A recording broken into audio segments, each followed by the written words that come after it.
This week on Dirty Laundry, we have outrageously witty banter, revolutionary waffle sandwiches, and an inspiring talk with Fashion Squad leader Laura Vaya. Dirty Laundry starts now.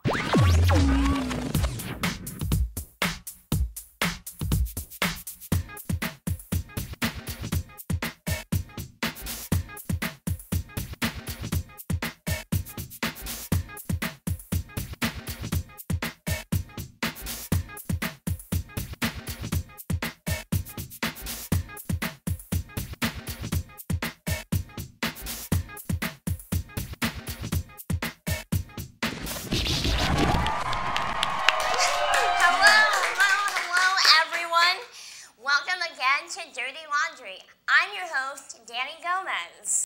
And I'm your co-host, Alex Gambati. Now, we had such a fun time last week that we decided that we were going to come and do it all over again. But the real reason is probably that Alex and I have giant egos, and we need to be on camera at all times. You guys are kind of stuck with us. But you're going to benefit from it because we're going to give you an awesome show today. If this is the second time watching Dirty Laundry, then you can kind of see this as our second date, where you get deeper glimpses into our personality, you have a better understanding of who we are, but you also see our little quirks that are going to make us impossible to live with in the future. For example, I fart in bed. And I don't sleep. So at the end of the night, you're not going to get invited back in. Not like you'd want to, though. Yeah, we're not that great. But if this is the only bit of Dirty Laundry that you've ever seen, then I think that you should fix that, because after all, YouTube was created for a reason and not just for mass copyright infringement. For example, this morning I spent 2 hours watching Teen Mom.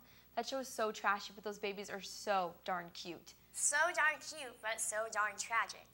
This week on our show, we're going to be interviewing the head of Chapman's Fashion Squad, Laura Vaya. And I'm really excited because I've always had a deep love for fashion. In fact, for most of my childhood, I wanted to be a fashion designer. But then I took a sewing class. And my teacher was so horrible that now the mere mention of entering the fashion world sends me into traumatic flashbacks of how awful that woman was. Girl, what is it with awful sewing teachers? I had one too. Freshman year of high school, I had a teacher named Mrs. Tinkle. Seriously, Tinkle. And she had this mole on her face, and it was hairy, and I swore it could have taught the class itself. And probably could have taught it better. Yeah. But the funny thing about fashion is that everyone's always looking for new and creative ideas, but really most designers just recycle the same trends that have been popular for the last 8 decades or so. It's always kind of funny when I go out and I buy something that I think is totally original and totally new, and then I bring it home and show my mom, and she's like, "Oh my God, I had that same thing when I was your age."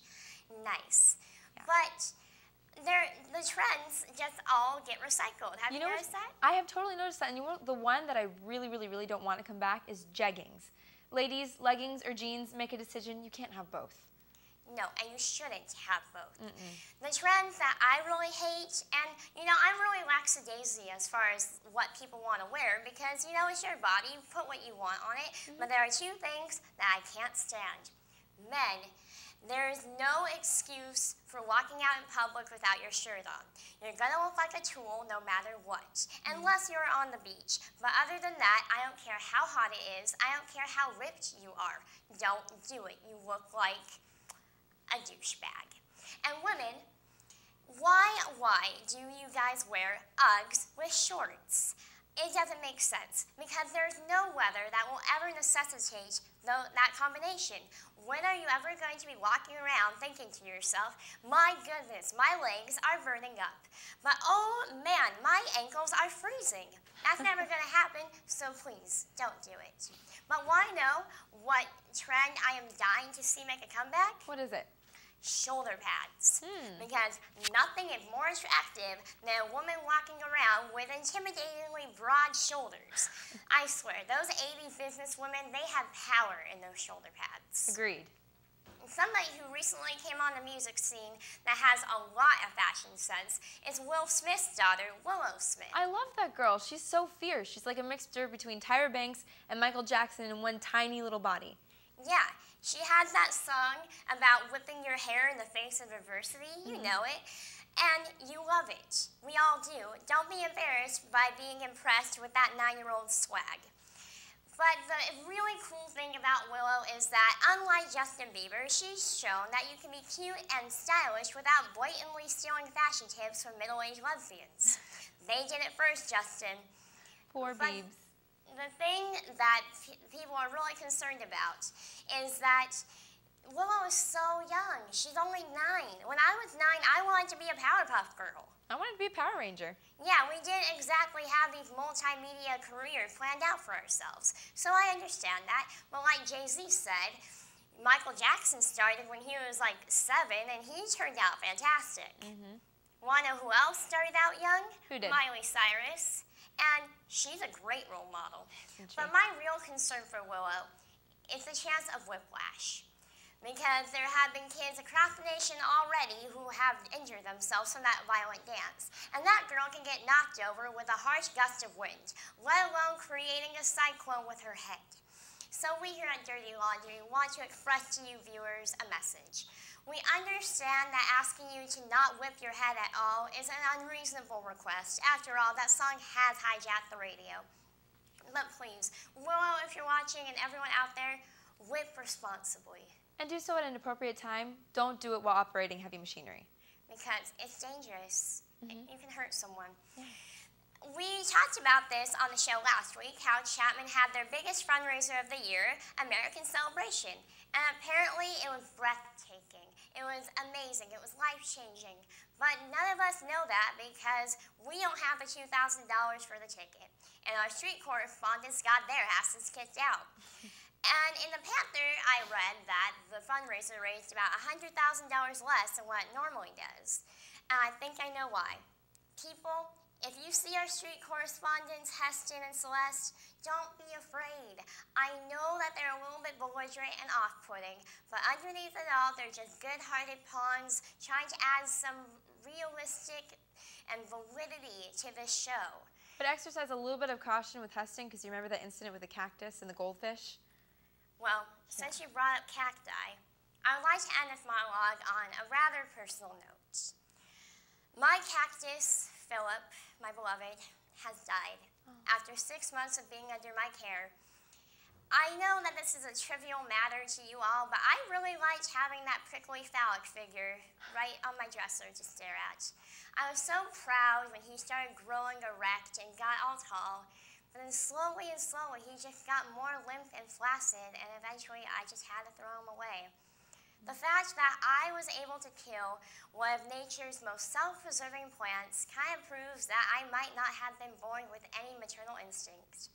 These things survive in deserts and the harshest weather imaginable, with only Mother Nature there to take care of them. Yet 6 months in my watch, and he's a goner. I'm kind of afraid for you all. And next up, we are going to be interviewing the Fashion Squad leader, Laura Vaya. Come back. Yay!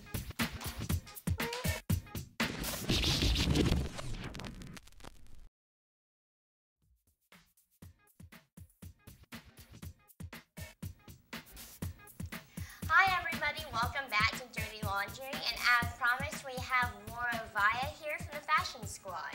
How are you? I'm good, thanks. So, what is the Fashion Squad? The Fashion Squad is a group of people. We include makeup artists, hairstylists, stylists, designers, models, even photoshoppers, photographers, everybody who can come together and create a photo shoot together, or we can also outreach and work on separate projects with each other. That sounds awesome, like a really collaborative effort from everybody. Yeah. How many members are in it? At the moment, I think there are about 50. Wow. We had, I think, maybe 10 people at the last photo shoot, and for this next one, we have around 20. Oh, that's cool. I saw pictures from the first photo shoot, and that was really cool. What was the inspiration behind all that? That was the equestrian fairy tale photo shoot, and we sort of wanted to go for like one of those voguish dark fairy tale type shoots. Yeah, it looked and very like really couture, cool. very editorial. It was really good.